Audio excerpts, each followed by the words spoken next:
এই কারণে মাদ্রাসায় ভর্তি ভালো লাগে না। ভাই মাদ্রাসার জন্য কিছু সাহায্য করেন।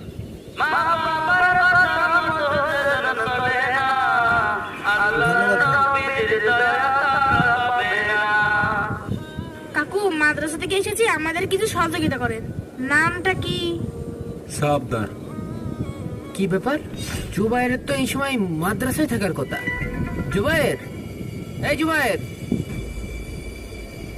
আব্বু এদিকে আসো, এদিকে আসো। কি ব্যাপার বুঝলাম না।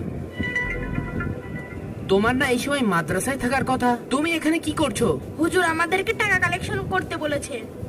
তোমরা মোট কয়জন এসেছো? আমরা মোট 4 জন এসেছি। 2 জন পায়রা চত্বরে গিয়েছে, আর 2 জন আমরা আরাপুর এসেছি এখানে। আমার ছেলেকে মাদ্রাসায় দিয়েছি পড়তি, আর হুজুর আমার ছেলেকে দিয়ে এইভাবে রাস্তাঘাটে ভিক্ষা করাচ্ছে। আচ্ছা চলো আমার সাথে, বুঝেছো? হ্যাঁ আব্বু চলো।